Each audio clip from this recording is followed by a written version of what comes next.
Hi everyone, I'm Amrita and today I'm going to talk about how and why stress causes weight gain.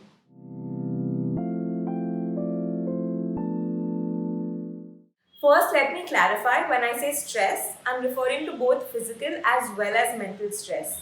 It's really important to note that our bodies and our brain really don't distinguish between the two, and the way in which it makes us react to this stress can potentially cause weight gain.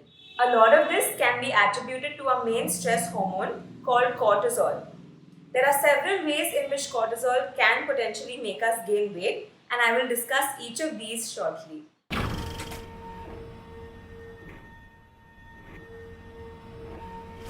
It's important to note that even though cortisol is released mostly and more when we're under stress, it is present in our bodies at all times, even when we're not stressed. Cortisol is a pretty important hormone actually. It has several other functions like salt and water balance. It even helps us create memories and fight inflammation. There are these tiny glands called the adrenal glands which sit right on top of our kidneys. These are the glands that make the hormone cortisol. Like I mentioned, cortisol is in our bodies at all times, but particularly high amounts of it are produced when we are stressed. So, when you're undergoing a stressful situation, cortisol is responsible for the fight or flight response. You may have heard of this. The fight or flight response creates physiological changes in our body which either prime our body to fight the source of stress or to flight or run away from the source of stress. So, one of the ways in which your body prepares to fight or flight is by creating more energy. Your liver starts to release stored glucose, and your fat tissue or adipose tissue starts to release stored fat. This glucose and fat can then be used by muscles to make energy to either help the body fight or flee. Now, this would have been a very helpful adaptive response back in the time when humans used to live in caves and our major source of stress was saving our lives from animals. We'd either have to run far away from animals or maybe even fight them.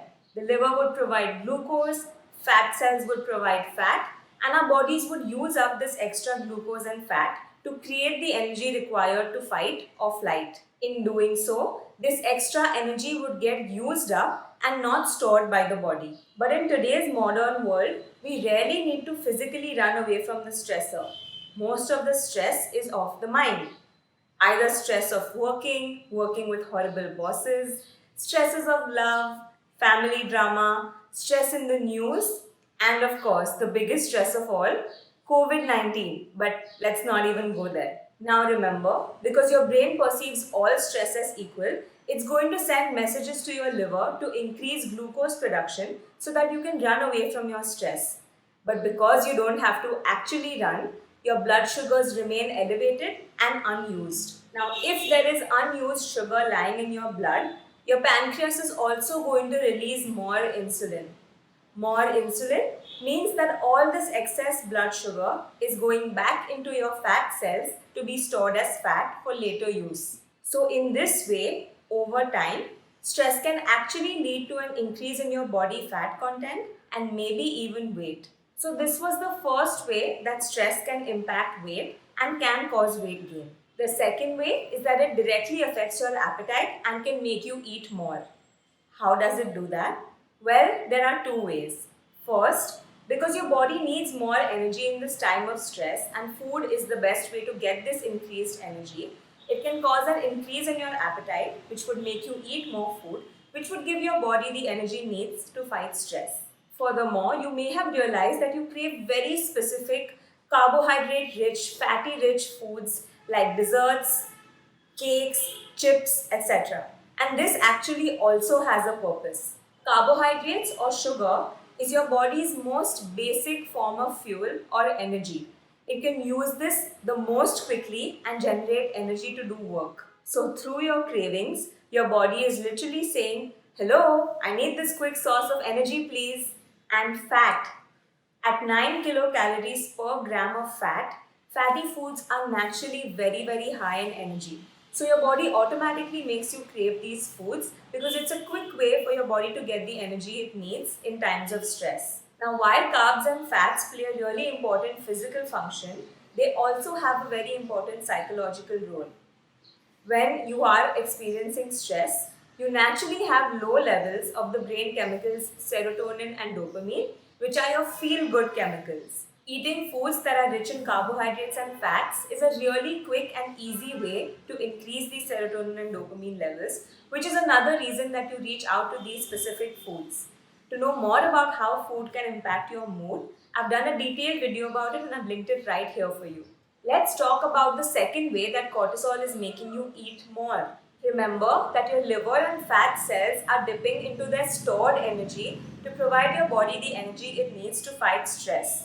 Once your stress response has passed, you need to refuel and to replenish these stores. Of course, the quickest way to do this is by eating food.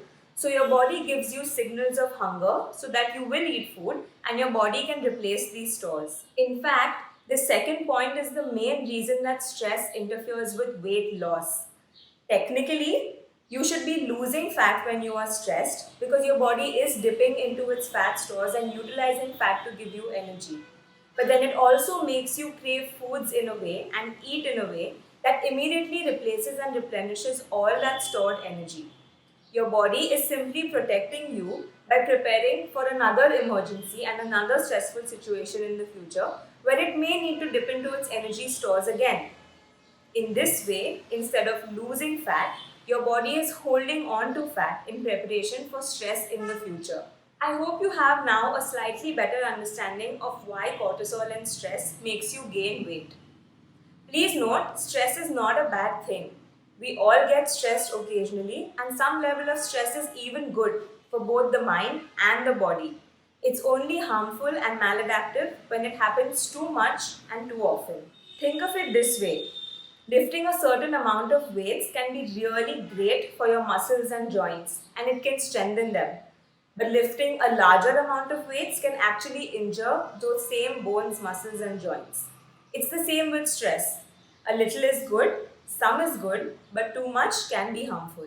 On a personal note, if you commonly experience large levels of stress, it may be a good idea to explore several different stress management techniques to identify some that work for you and to engage in them often.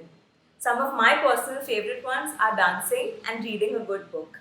Do let me know in the comments what your favorite ones are too. And despite this, if you still continue to remain very stressed, continue to eat more than you normally do, try and be kind to yourself and remember, your body is literally only trying to keep you alive.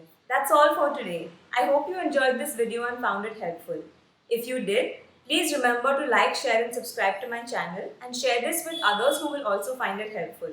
If you have any questions or concerns, you can leave them in the comments below. Reach out to me on Instagram or simply shoot me an email.